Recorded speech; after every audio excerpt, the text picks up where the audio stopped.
I want to welcome everyone. I'm Cliff Brangwyn, the director of the Omenn-Darling Bioengineering Institute. It's my pleasure to welcome you all here. This is the fourth annual Gilbert S. Omenn, MD, PhD, 61, and Martha A. Darling, 70, Lecture in Ethics and Policy in Bioengineering. It's crazy, actually, that this is the fourth one. We began this lecture series in academic year 2023 as a signature event of the new Omenn-Darling Bioengineering Institute. This is, at the time when we started this, it was just transitioning out of its really embryonic stage as the Princeton Bioengineering Initiative. And I say that this is an exciting moment for us because this is the first time we're now in this new building, in the new engineering ESC complex. And so it's really a very special moment. Sort of, in a way, this is kind of culmination of the community that we've been building over these years, and it's really exciting to be here.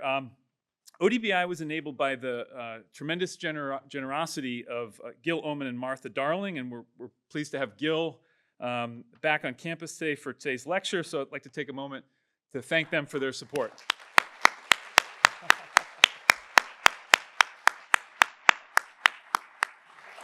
We're so glad you could be here, Gil. He comes every year, usually with Martha, and we look forward to seeing you both at the reunions next month.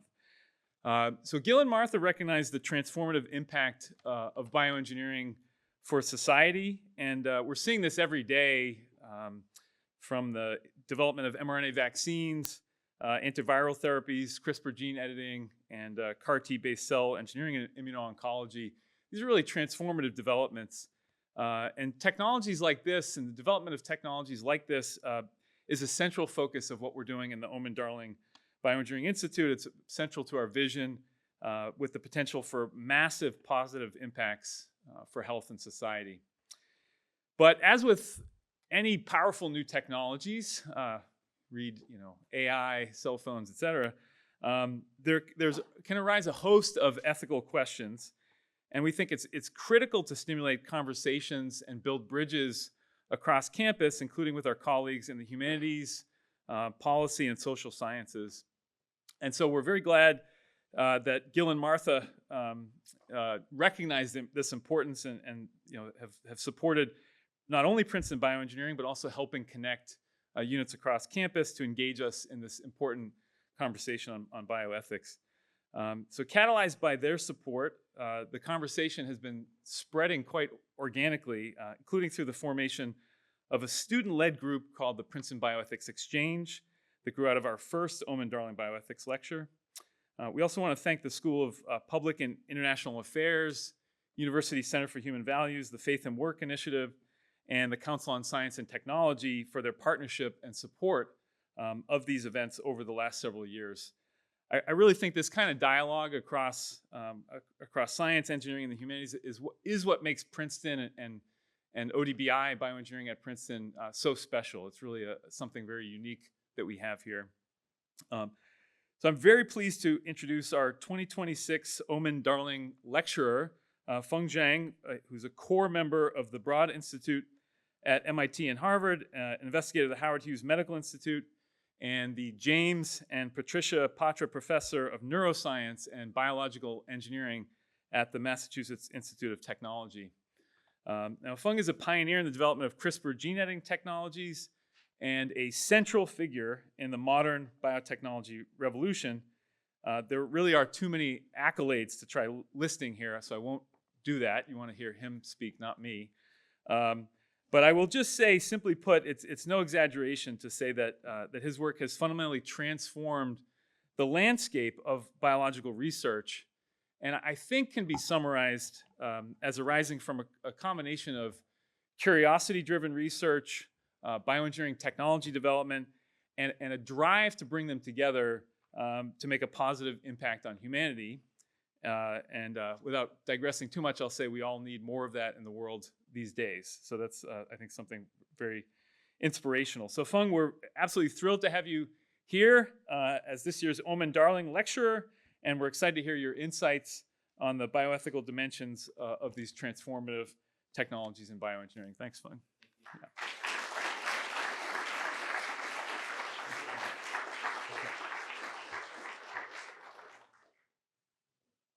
thank you so much for the kind introduction.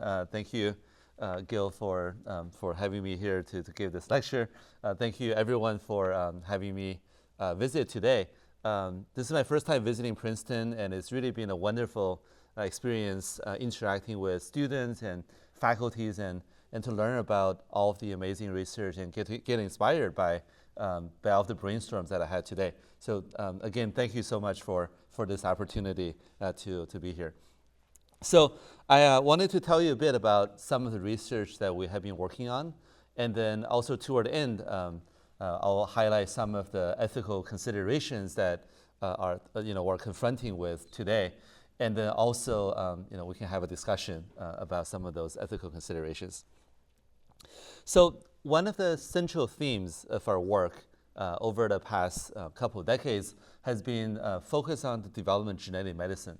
So I started to work in research as a high school student, and I was fortunate to be able to work in the Human Gene Therapy Research Institute in Des Moines, Iowa. And ever since those very beginning experiences in biology, I was really inspired by this idea that medicine can be a programmable modular system that you can engineer and design based on first principles. And so genetic medicine really is kind of highlighted by this sort of dual module or dual sort of component design. There is a vehicle, and then there is also a payload.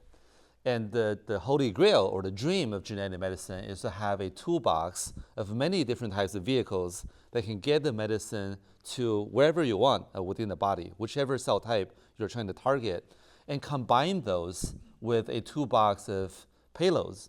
Payloads can modulate genes, can edit genes, can activate cell signaling, can change cell state. And so if we can develop this full repertoire of payloads and vehicles, then we can really realize this dream of having programmable therapeutics for addressing many, many different human health concerns. So what I prepared for today are kind of some of our latest experiences in developing things related to genetic medicine. And so the first story is around developing new delivery technologies, especially non-virus-based delivery systems, to kind of help advance some of the challenges that we face there. And then I'll shift gears and tell you about some of our work on developing or discovering new RNA programmable enzymes that we can use to go and modulate or edit DNA sequences. And then finally, over the past sort of 4 or 5 years, we have been shifting some of our focus to look at aging and homeostasis. And then we'll have a story around sort of rejuvenating the immune system that I'll share with you as the third story. So let's talk about the first sort of problem that is really important for genetic medicine. So remember, there are two components to genetic medicine. There's delivery and there's also payload. Payload technology has advanced dramatically.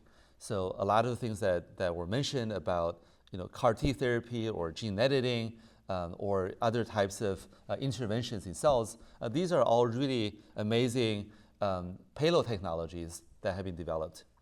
But if you look at on the clinicaltrial.gov website, different clinical trials that are conducted in patients, they largely center around 3 different tissues: the liver, cells in the blood, and then also the eye. And the reason for that is we are limited by delivery technologies that can get the payload to other tissues in the body. And so because of that, we have been spending a lot of effort to think about how to address the delivery challenge that we face today. So delivery technologies, there are a lot of them, and a lot of them are already quite powerful. Lipid nanoparticle is a major pillar of delivery approaches. Probably most of us have benefited from lipid nanoparticles. The COVID vaccine is developed based on lipid nanoparticle delivery. And also now in vivo gene editing therapeutics are also taking advantage of LNPs to get to different liver cells. lipid nanoparticles have advantages in terms of scalability. Billions of doses of COVID vaccine has been produced, so it's very scalable. And then also you can for the most part redose it. You get one shot of COVID vaccine and then you can get a booster shot. And so these are advantages of the system. But one of the challenges is that lipid nanoparticles are quite large. And in order to deliver this into tissue, you have to be able to get a broad biodistribution. And if you're trying to get into a deep tissue, the space between cells are narrow. And so if you have a large particle, then biodistribution can become limited. So in addition to lipid nanoparticles, viral vectors, especially adeno-associated viral vectors, are also have been developing very rapidly. And these viral vectors have complementary advantages compared to LNP. For example, AAVs are much smaller. It's under 40 nanometers in diameter. And then also is targetable. We can evolve AAV to be able to cross the BBB to get into neurons or to be able to target other organs in addition to liver, eye, and also cells in the blood. But AAVs are not as scalable. It's hard to produce a lot of AAV vectors, especially when going into treatment for human patients. And then also it's hard to redose it because viral vectors often can trigger immunogenicity, and that can make redosing very challenging. So one of the areas that we have been focusing on is looking at a different class of nanoparticles that we might be able to develop. And these are protein-based nanoparticles. So when the human genome was first sequenced, bioinformaticians were looking into the human genome to try to identify genes that share strong homology to retroviral sequences. Because over the course of evolution, our evolutionary ancestors, have been bombarded by all sorts of retroviral elements. And so some of them have invaded our genome, and some of their genes have even been co-opted during the course of evolution to become important genes. So this is a diagram from this study back in 2006 that describes some of the retroviral-related genes. And so, for example, they classified it into 3 different families, the sushi, the skin, and also the paraneoplastic family. These are classified based on their evolutionary origin of where these genes may be coming from. But all these genes share strong homology to the retroviral GAG gene. So GAG is what forms the viral capsid in the retrovirus, and so it's a structural element for these viruses. So it was very interesting to see that many human genes have derived from these retroviral structural proteins. What really inspired us was that back in 2018, there were 2 studies, one from Jason Shepard's group and another one from Travis Thompson's group. They reported that one of these proteins, called ARC, which is normally expressed in the brain and in neurons, is one of these retroviral derived GAG proteins. And they also showed that these retroviral GAG, so ARC proteins, can form capsids, and also these capsids can package RNA. So in Drosophila, the Thompson group also showed that they can package RNA and then transport the RNA across the neuromuscular junction. So that was really exciting because it suggested that even within our body, there are these endogenous proteins that can form nanoparticles and be able to carry RNA and try to deliver them across cells. So we started to try to study them. And so Mikey and also Blake are 2 of my lab members who started to explore this broad family of endogenous GAG proteins. And here are EM images. And what we found is that if you express the proteins recombinantly in E. coli and then purify them, they will spontaneously self-assemble into virus-like capsids. And so if you look at PNMA, MOAP1 or RTL1 or PNMA3, PEG10, they all form spontaneously capsid structures. So that was really exciting because we thought that these are endogenous proteins. They can form capsids, and maybe we can turn them into a genetic medicine delivery system. So then Mikey and Blake began to try to develop this into a delivery technology. So they set up this sort of two-component system. The first component is in vitro transcribed mRNA. So this is same as how people make mRNA for vaccines or for gene editing therapeutics. The second component is using bacteria to produce recombinant proteins. And this is very scalable because you can grow 10,000 liters of bacterial culture. You can grow it under fermentation conditions, and then you can purify large quantities of these sort of recombinant protein. So if you get them to be very pure, both the messenger RNA and also the capsid protein, you can mix them together in vitro, and the protein will nucleate around the mRNA and form capsid structures. And so they nucleate in an RNA-dependent fashion because we can engineer these capsids so that the interior surface of the capsid is positively charged. And so it will require negative charge, such as the negatively charged backbone of mRNA, to be able to nucleate and then form the capsid structure. So that's how this works. So this is very scalable, and also you can assemble them very quickly. So in vitro, they assemble in less than an hour. So this is how the assembled recombinant particles look. And without the presence of mRNA, the protein doesn't assemble. But once you add in the RNA, you can see that they will start to form these virus-like particles. And so that's really good. And what is also nice about this is that these particles, they're all fully loaded particles. So whereas with AAV production, you oftentimes have empty particles, and that contributes to some of the toxicity issues.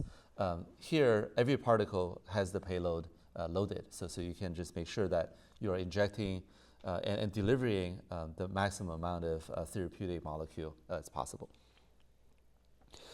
In addition to packaging mRNA, you can also package Cas9 RNP because the RNP has both the Cas9 protein and also the Cas9 guide RNA, which provides the negative charge. And so if you only have Cas9 protein by itself, it doesn't package because there isn't enough negative charge. But then if you have just the guide RNA or Cas9 protein and guide RNA pre-complexed, you can package them into these particles. So this is really just an electrostatic based packaging approach. So then we tested this on cell lines to see can we deliver the payload onto these cells. And so this is delivery of the Cas9 RNP into BJ fibroblast cells, and we show that you can get delivery into those cells. And by measuring indel formation in the target locus VEGF-A, we saw that you can get reasonable levels of gene editing in these cells. So that was really good, but this is in vitro. So then we thought to inject this in vivo. We tried systemic injection, but the systemic injection didn't have very good signal. So then we thought, so the protein here that we're using is the Drosophila arc protein. And because the Drosophila arc is known to cross the neuromuscular junction in Drosophila, we thought maybe these would be able to target muscle cells if we try this in mice. So we did intramuscular injection. And in this example, we first packaged the Cree mRNA. And what you see is that if you inject it into the muscle, you can get activation of the tandem dimer tomato expression from Cree-mediated activation. And then the green stain is for the dystrophin fiber, so you can see the muscle fiber. And so this is what it looks like. We also did an injection using lipid nanoparticles delivering the Cree messenger RNA. And what we saw there is that the lipid nanoparticle is actually more toxic. So if you look at dystrophin staining, you see disruption of the muscle fiber. And then even though it's able to activate mCherry expression, but these cells are not sort of as healthy as the ones that were activated by dark-mediated delivery. And then we thought to try this in a mouse model of Duchenne muscular dystrophy. And so we here, this is looking at dystrophin expression, and we injected either PBS, which is just a vehicle, or the Cas9 RNP loaded particles, or Cas9 mRNA and guide RNA loaded particles. And so what we saw is that Cas9 RNP was able to restore expression of dystrophin, and then the mRNA is also able to restore the expression, but not as efficiently as the RNP, which makes sense because if you are delivering the mRNA, there's a delay. The mRNA has to be translated into protein, and during that waiting period, the guide RNA can get degraded, so you end up with fewer fully active RNP complexes. So it's better to deliver the RNP directly. And so this shows that we can use this intramuscularly to be able to mediate gene editing. And so this is something that we're pretty excited about. We're now continuing to work on the system to try to get the system to work effectively for in vivo systemic injection. And so this is one of the directions that we're working on.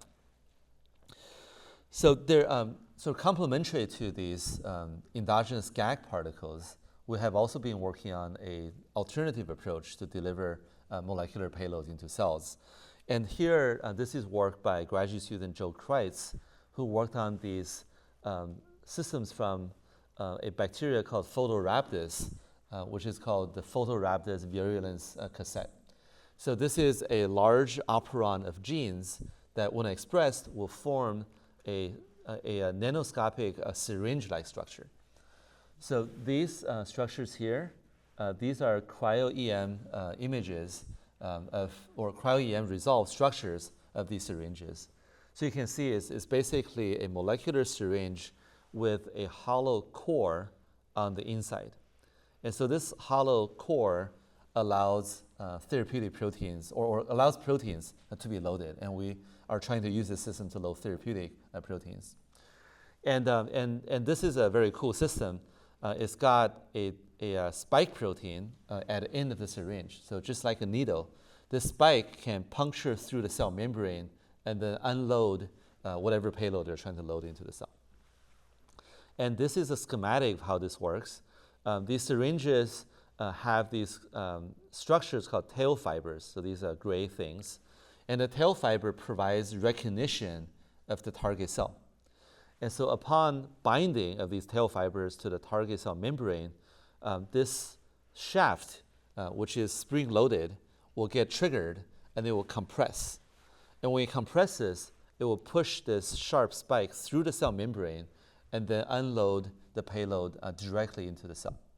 So this is a very cool system that the nature invented, and we thought, can we harness this to be able to deliver things into mammalian cells? I should also mention that Photorhabdus is a bacteria that lives in the gut of bioluminescent insects.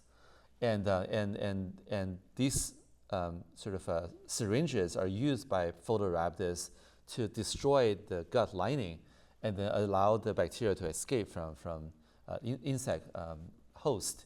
And so they naturally target insect cells, but they don't target human cells or other types of animal cells. So we had to figure out how do we reprogram this to be able to target a human cell instead. And the first thing we did is we tried to reconstitute this in E. coli because it's hard to work with Photorhabdus. And so we just took the entire operon and then engineered it into E. coli for expression. And fortunately, E. coli was able to produce these syringes. So if you look under TEM images, you can see that E. coli is able to produce these nanoscopic structures. So then we'll have to figure out how to reprogram it. And so this tail fiber is a protein. And so we initially thought about engineering this tail fiber by fusing different binding domains onto it or by modifying it to be able to recognize proteins that are on the human cell surface. We didn't have a structure. And so Joe probably tried 100 different designs, different fusions, different splices of the protein, and they all failed. And so it was very depressing at that time. But fortunately, just before we were ready to give up, AlphaFold2 came out. And so we thought, let's put this tail fiber protein sequence into AlphaFold2 and see what the structure is able to be generated. And so, so this was the structure that AlphaFold2 provided. And then we, based on this structure, engineered a few more variations. And then one of these variations where we removed this end of the tail fiber, which we speculated to be the binding domain, was able to sort of get just the scaffold part. And then we attached the binding domain from adenovirus 5 onto this scaffold, or as a control, a mutant version of the Ad5 binding domain so that it doesn't bind to the human cell surface. We also use the anti-EGFR DARPin to attach to the scaffold, and then also a control DARPin that doesn't bind to a protein on the cell surface. So this is how we engineered the different tail fibers. So then we tested it on a reporter cell system. So here we took A549, which is a lung cancer cell line, and is targetable by Ad5, and also is EGFR positive, so that our DARPin should be able to bind to it. So, so these cells have a flox GFP. So if we can inject Cre recombinase protein to the cell, then we can activate GFP, and then you should see green fluorescence. So here is the syringes with the wild type tail fiber. There's no signal. And then if you truncate the tail fiber by deleting the binding domain, there's also no signal. But if you put on the Ad5 binding domain, now we can activate GFP expression. And then also the anti-EGFR DARPin also has a signal. So this shows that we can reprogram the binding specificity to get it to target new cell types. We also change out the payload. So the payload, the protein that gets loaded inside, is channeled into the syringes through a signal peptide. And so we can just transfer the signal peptide onto a different protein to get a new protein loaded. So here we loaded either Cas9 or we loaded with a zinc finger deaminase to be able to deliver those into cells and carry out gene editing. I should mention that the system that we have can only load protein. And so in this case, we were able to load Cas9, but the guide RNA had to be provided in trans as RNA into those cells. And so this required a two-step delivery approach to work. But the deaminase is a zinc finger-based system, so that didn't require any RNA component, and so that can be done entirely by the syringe system. So this is what we were able to do. So then we also wanted to see how modular, how reprogrammable the system is. Can we target many other epitopes on the cell surface? And so we developed this reporter system where on the tail fiber, we inserted different tags. So these are just protein epitopes put on the tail fiber. We also made reporter cell lines that express antibodies against each one of these tags. So these are the antibodies on the reporter cell surface. So we found that you can actually get pretty good reprogrammability. So when the tag that's on the tail fiber matches the antibody that's on the cell surface, you can get very good targeting. But if they don't match, then the signal can be quite poor. And so this shows that this is a relatively sort of reprogrammable system. So because we were only able to deliver protein, we also wanted to see, can we extend the delivery capability? So can we load RNP rather than load proteins? And to accomplish that, we had to draw inspiration from a different system, which is called the type 6 secretion system. So by the way, bacterial cells have all sorts of secretion systems. They inject proteins, they inject nucleic acids, they inject metabolites, all sorts of things into hosts as a part of sort of microbial host warfare. And so there are a lot of things to learn from these microbial injection systems. But type 6 secretion system was really clever because instead of loading these payload proteins into a delivery shaft, here is directly covalently linked to the spike protein itself. And so these payloads are delivered into the target cell through sheer physical force. So when the spike gets pushed through the cell, the payload gets dragged in as well. So we thought, okay, we have a spike on our syringe system.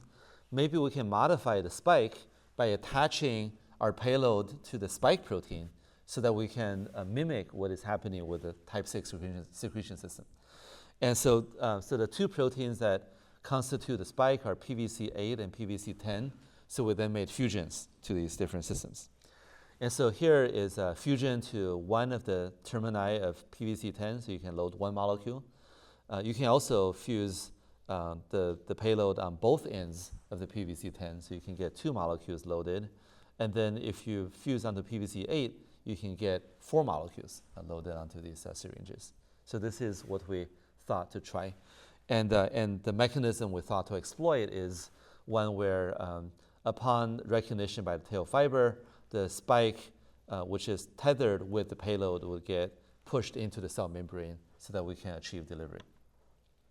So we tested this with Cas9. And here, this is a TEM image showing the syringes with different Cas9 RNP loaded. So it's actually very nice. Wild type, nothing. 1 copy of Cas9 on either end of PVC10, 2 copies of Cas9 if you fuse it to both ends, and then 4 copies of Cas9 if you put it onto PVC8. So you can directly see it loaded on the syringe. So this works. You can put these onto cells, and without having to, in trans, provide a guide RNA, we can directly achieve editing in these target cells just by pushing the RNP directly into cells. The efficacy is still modest, so there's still more work to do to get it to work better. But here, this is an alternative approach to get payloads directly into cells. This is actually complementary to the viral and also nanoparticle-based approaches, because those approaches are they are delivering to the cell through endocytosis. And so when the particle gets endocytosed, they are trapped inside the endosome, and then they have to escape the endosome in order to enter the cell and mediate their therapeutic effect. Here, with the direct injection, the payload is unloaded into the cytoplasm, so they don't have to go through endosomal escape. So this provides an orthogonal approach to get things into the cell. So that's what we're working on the delivery front. We're continuing to try to make these approaches work better so that they can be sufficiently functional for therapeutic applications. So let's shift gear a little bit, and let me tell you about the second story. So RNA programmable systems, such as Cas9, is very powerful, and people are excited about them because they are easy to reprogram and to target a variety of different sequences. So we were excited to see what else has nature invented that can be reprogrammed using RNA. And so Guillaume and Makoto and Max, they worked together to discover and also characterize a brand new RNA-guided system. And this was a really fun project to work on. So we began with the question, if you look at Cas9, which is this structure here, what makes Cas9 a RNA-guided system is that it's able to bind to a guide RNA. And so it has to have a RNA binding domain, such as this 3-helix bundle here, to be able to load the guide RNA into this RNA complex. So we thought, okay, this guide RNA binding domain didn't just come out of nowhere. Maybe if we trace back in evolution, we can see what are the other proteins that also carry this RNA binding domain. Maybe they also work with guide RNAs to be able to target different things. And so we isolated out this domain, and then we used the structural mining and also protein language models to try to search through a very large sequence database to see what other proteins that haven't been studied before that carry this sort of RNA binding domain. So one of the first things that we found was this protein called IS-110, which is a sort of a transposable element that's very broadly prevalent in bacterial genomes. And then this system was actually characterized by Patrick Su's lab to show that this is a RNA-guided DNA recombinase. So seeing that, we're very excited because this confirms that this is an RNA binding, RNA-guided binding system. So you can see that this RNA-guided binding domain is somewhat different from this one, although they share the same general structural sort of organization. So we thought, okay, let's take this one and then go back even further and see what other more distant proteins are there. So when we did that, we found even more remote forms of IS-110. So this one, it actually lost one of the helix bundles. And then we also found other proteins, CD-Box and PRP31. Both of these actually have homologs that are in the human genome. So these are quite biologically sort of prevalent proteins. And so these also carry them, and they also bind to RNA. And so this shows that things that carry this RNA binding domain bind RNA molecules.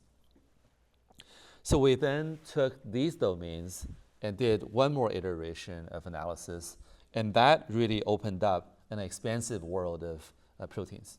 So this is a t-SNE plot showing all of the different proteins that we found that carry this RNA binding domain. And so it's a lot of stuff to look through. So we weren't able to look at everything, and we just focused on one cluster first. And this cluster turned out to be a very interesting RNA-guided DNA targeting system. And we called it TIGER because this system also carries a tandem sort of interspaced guide RNA array right next to it. And so these are the AlphaFold structures for these proteins. And you can see that they also carry this RNA binding domain, although you see that they look more and more more and more distant from the Cas9 RNA binding domain. This is a really cool system. What is unique, first and foremost, is that they're mostly found on phage genomes rather than on bacterial genomes. So they're more viral-like elements. And then if you look at the gene loci for them, it's very interesting. They carry one single gene, protein coding gene, and then right next to it is an array of repeat elements. They are kind of like CRISPR repeats, but if you zoom in and look at it, the organization of these repeats are completely different. And most of the systems contain a protein that just has the RNA binding domain, although a small fraction of them contain this RNA binding domain, but covalently tethered with the nuclease domain. So either a H&H domain or a RUBC domain. You might recognize that these are the two nuclease domains that are also found on Cas9 that mediate cleavage of the two different Cas9, two different DNA strands. So we thought to characterize this. Because these proteins have a nuclease domain, then that gave us a hypothesis to figure out what their functions are. We can look for DNA cleavage activity, and so we characterize them. And so let's look at the RNA element a bit more closely. So this is what the repeat array for a TIGER system looks like. And they have two repeats. The rectangle and also the circle are two sort of non-identical repeat elements, and they alternate. So it's rectangle, circle, rectangle, circle.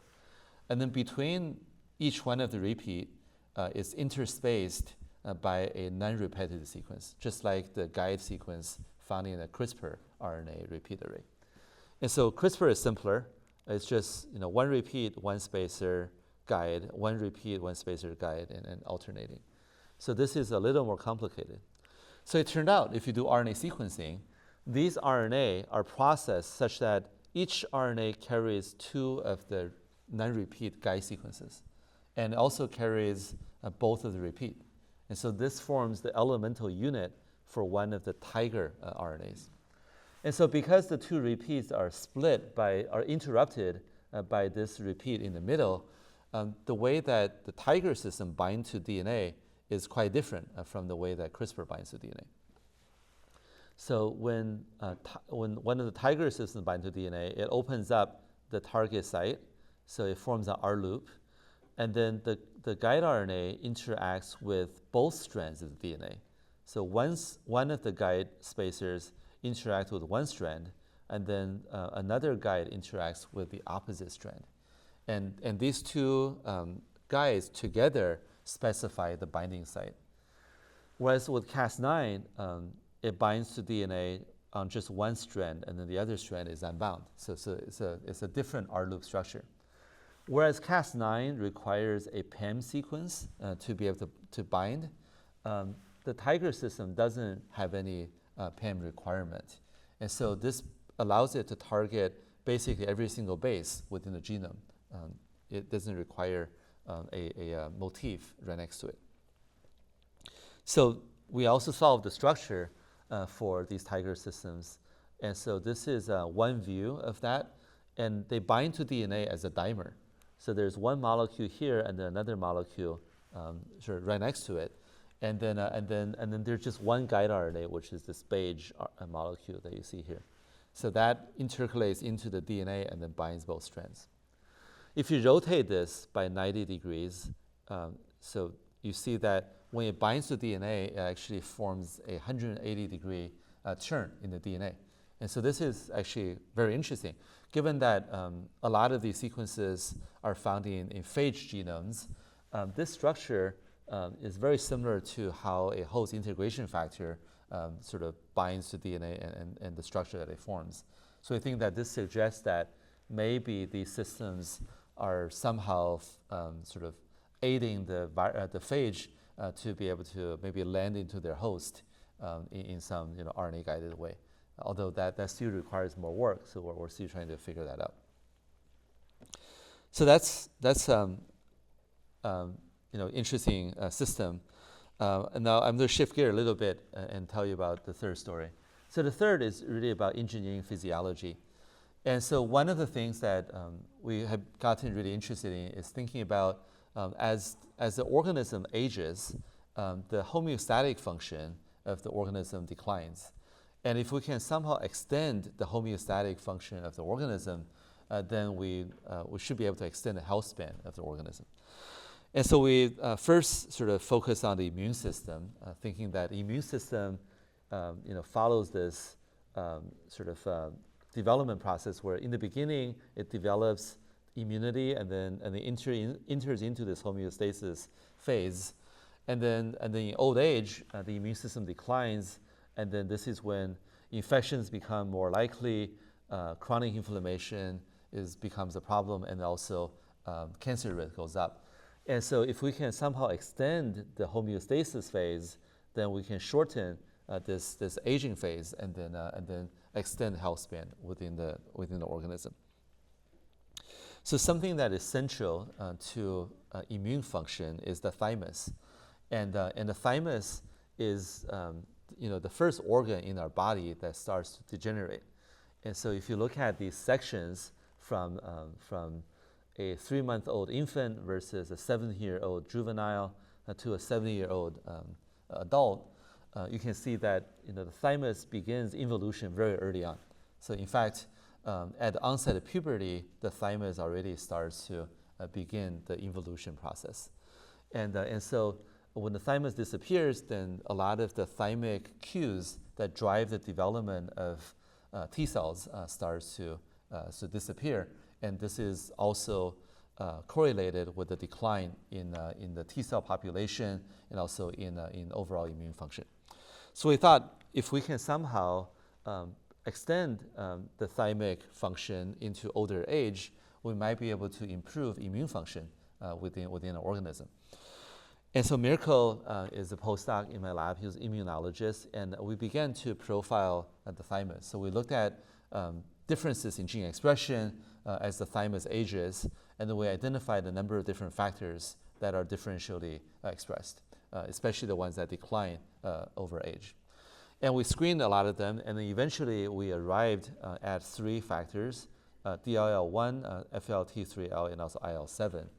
And these 3 factors, when we make mRNA and we package using lipid nanoparticle and we deliver into mice, these nanoparticles get picked up by the liver in these mice, and then the liver, the hepatocytes, will then express the mRNA and then be able to secrete these signals in the liver. And so we thought this is a good way to be able to reconstitute the thymic factors, because all of the blood supply flows through the liver, and when especially progenitor cells get exposed to these signals when they're traveling through the liver, they can then get stimulated and produce either new naive T cells or be able to amplify some existing T cells. So, so we did this in aged mice, and this is one of the things that we tested first. And so this plot here shows immunization efficacy within animals, within mice at different age. And so this is measured in weeks. So this is about 2 years of lifespan in a mouse. So young mice have more robust T cell response after vaccination, and the older mice have less robust response. And this is sort of expected. And so what is nice is that if you just look at measurements of the immune response at different age, you see that there's a very nice correlation. And so then we took mice that are 1 year old, and we treated the mouse with either the thymic factors or with a control luciferase mRNA. What we find is pretty interesting. So if you treat with luciferase, the immunization response is about the same as mouse of the same age. So it falls along this curve.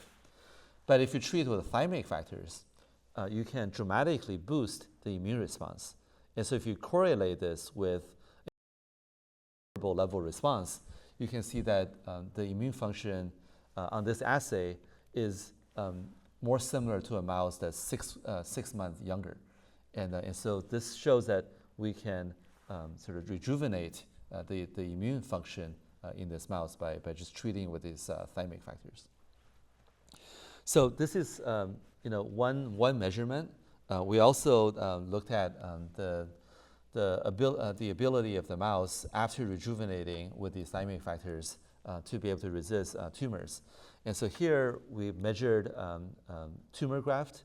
And so what you see is that if you treat with the thymic factors relative to luciferase control, the tumor growth rate is much slower in this mouse. And then also if you treat with anti-PD-L1 immunotherapy, you also see that if you treat with the thymic factors, many of the mice will survive, whereas if you don't, all of the mice will die. And so this shows that we can overall improve immune function in these mice, and you can see both improvement on vaccination, but also improvement in cancer immunotherapy. And so we're sort of excited about this general approach because if we can identify factors that are important for homeostasis, and we can reconstitute that in older age, we should be able to extend health span and improve physiological resilience. And also, the liver is a really nice organ. It's like a nice factory for producing a lot of different things. So being able to use the liver as a factory to transiently produce factors that can change cell state and change physiology, it should be a very promising direction. So those are all of the research that I prepared to share with you today.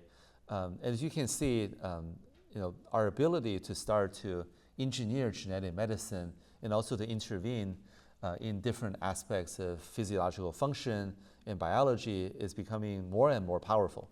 And we can do a lot now. And as the technology advances, then ethical challenges concerning what these technologies are able to do in human and in population becomes more pressing to be dealt with. And so I just highlighted some of the key things that are important considerations. With gene editing, it's a very powerful technology that can go and change our genetic composition. And so that opens up a lot of really important questions. Number one is that gene-edited changes in the genome are irreversible. And so when you go and make irreversible changes, these can be heritable. And so if we do a lot of these changes, it can dramatically impact the human gene pool because a lot of the changes, especially if we make the change in the germline, it can become passed on to many, many generations. And so this is something that is really important to consider, because by making more and more changes, we are actually working against, we might be changing things that have taken evolution millions of years to maintain in our genome, because they provide certain advantages. And if we start to tweak it, if there are other changes in the environment and changes to the selective pressure, that could put our species at a disadvantage, because we're now lacking genetic diversity to be able to be resilient in the face of these selections.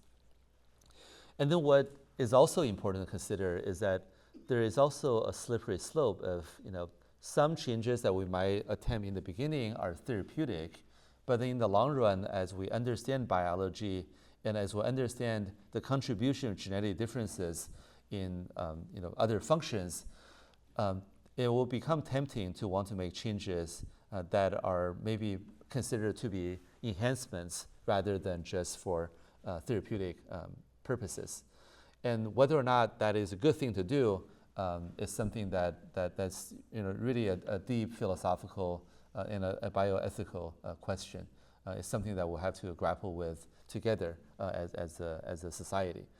A lot of these things are not things that just one individual or one small group can make decision on. It really requires consensus building and really a lot of sort of educated and informed discussion with society to be able to reach some type of consensus. And so this is major challenge that we'll have to deal with. On the delivery front, there are also a lot of bioethical challenges as well, especially concerning the dual use of these technologies. As we become capable of delivering things to many different organs, what you deliver can have pretty dramatic impact. You can deliver things that mediate therapeutic treatment. That's fine. That's good. But you could also deliver things that can alter other functions. So especially if you get things into the brain and modulate neurological function, you could be delivering things that can alter behavior and change things in ways that may not be beneficial for the individual. And so these are some of the things that we'll also have to grapple with. Finally, because medical interventions and probably eventually at some point biological enhancements will be practiced, because usually as a society, anything that gives us selective advantage we'll probably try to attempt to perform.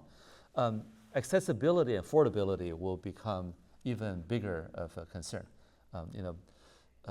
Who is going to be able to access these advances? If we can extend human lifespan from right now maybe 80 years to 120 years, who should have access to it? Should everybody have access to it? Can everybody have access to it? How do we make sure that there's equality of access and we're not exacerbating inequality through sort of lack of access for enhancements or for these sort of health span improvements? How do we make sure that doesn't adversely affect our society and society composition? Will also be important to consider. And then if we are able to achieve dramatic lifespan extension, the impact of that on our society will also be dramatic, because our society is not currently structured to accommodate a human lifespan of 120 years or 150 years. Retirement age will have to change. How long people remain in their job needs to change. Do people get re-educated later on to be able to take on a second career? Will also have to change. So there are going to be a lot of really sort of deep bioethical questions that we'll have to grapple with. And we're only at the beginning. We're only scratching the surface of some of these biological capabilities, but it's not too early to start to think about these biological and also ethical implications. So anyway, so that's all I prepared for today. I just have one more slide. I want to acknowledge my team. This is my lab at MIT, and we are very fortunate to work with a lot of great collaborators, supported by different funding groups, and also if you have any questions you want to follow up later, you can email me at the email address below. So thank you again for having me here. It's really a great pleasure, and Thank you.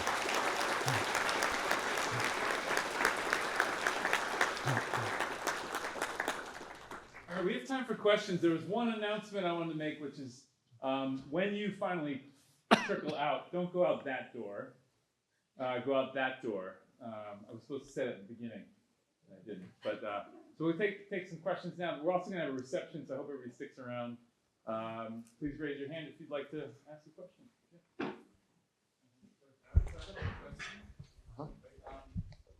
I don't know if there's a mic coming down.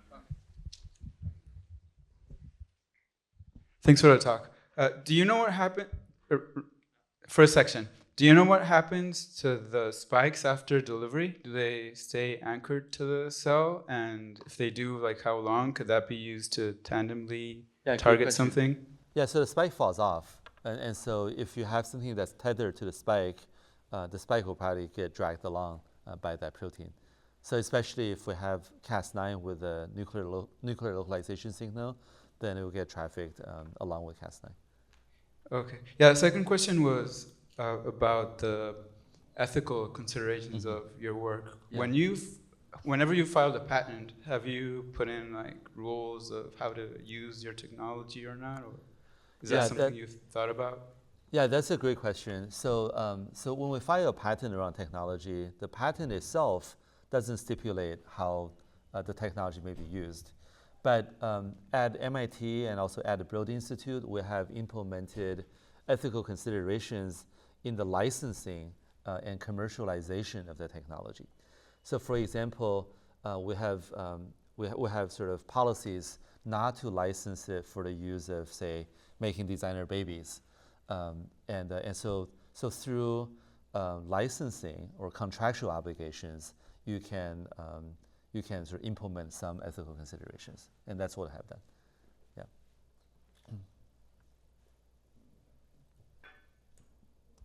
Hi, thank you for your talk. I'm right here. Oh, okay. Great.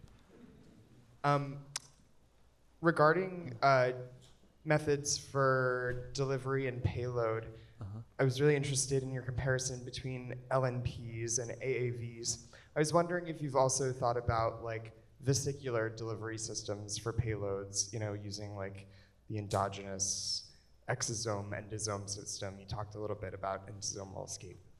Yeah, no, those are really interesting avenue to explore as well. We haven't really explored them as much.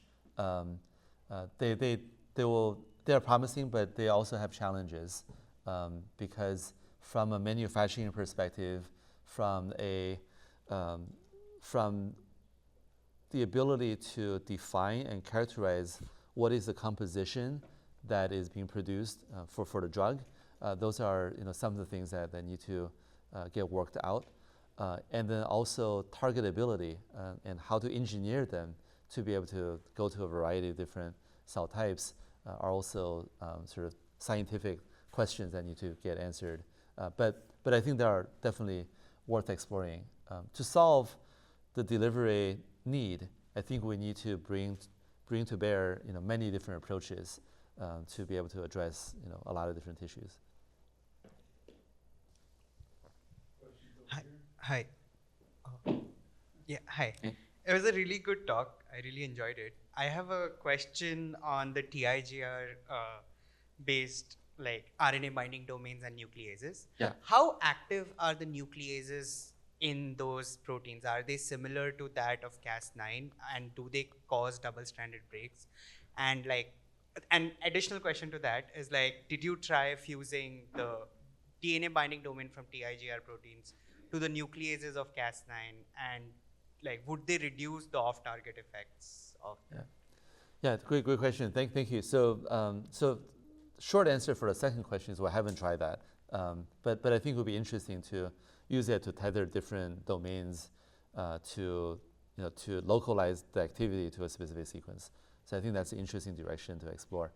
So to your first question, how active they are. So first of all, CRISPR systems are immune systems, and so they have been selected or evolved to be fairly quick acting and active, because in order to be an effective immune system, you have to be able to act on the invading viral sequence as soon as you see it.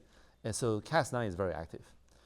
Most of the other things that we have found that are not direct CRISPR immune systems, they are usually transposable elements. And transposable elements, including the ancestral forms of Cas9, have all been evolutionarily selected to be not too active. Because if it's too active, it will introduce genomic instability in the host, and it's a negative selective, it's negatively selected against. And so the Tiger system, similar to other transposable elements, are not as active. But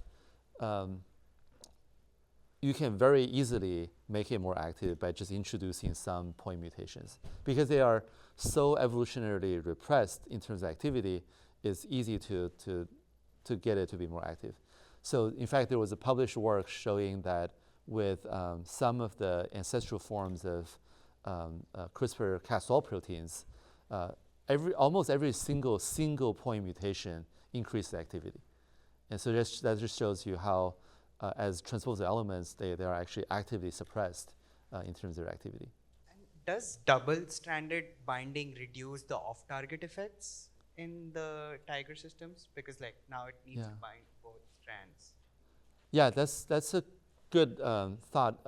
We have characterized Tiger. They don't seem to be more specific than CRISPR-Cas9, but the R-loop structure makes it possible to potentially develop base editing systems that are more precise. Because Cas9 forms an R-loop and exposes a long strand of single-stranded DNA. And so when you have a deaminase, it can deaminate in multiple positions. And so that's called a bystander effect. Whereas with the Tiger system, the exposed single strand is very narrow. So you can almost get like single base resolution deamination activity. So that's one difference between the system.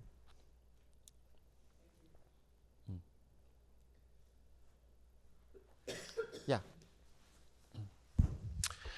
Yeah, thank you. I have a question regarding your third part. I was wondering if you actually have any evidence for development of thymic structures within the liver, or do you think this is sort of a longer ranging effect that the thymus reconstitutes in a native state? And for the former, do you have any evidence for actually generation of new T cell specificities on this new thymus? Yeah. So we examine the liver. We don't have thymic structures in the liver. I think to accomplish that, we probably need to express a few other things that can switch the cell state more permanently. So what we did is that we just did multiple doses of LNP delivery, and that was able to keep the expression of these factors over the course of 3 to 4 weeks. And that's enough to stimulate T cells. We profiled the T cell repertoire after treatment, and we did see an increase in the T cell repertoire, TCR diversity. And I think that probably comes from two contributors. The first are new naive T cells that have been developed, but also we are probably amplifying some low abundance T cells and getting them to be more prominent. But we do see a dramatic increase in the overall TCR diversity. Let's take one or two more questions. And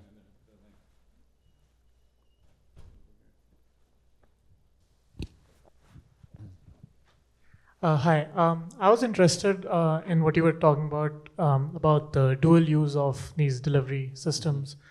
So I'm wondering, like, what are your thoughts on how can we build accountability and traceability into these technologies? Because I've heard people like in the AI field talking about introducing watermarks into generative models. So how do you think we can start thinking about those things at the beginning when we are designing these delivery system circuits and all these things, so that we can trace what is happening, what is being done with them? Yeah, I think that's really tough. I don't have a good idea for how you might build in traceability. Yeah, I don't know. Sorry, we can talk about it. We can brainstorm together. Yeah. all right, maybe one last one. I see.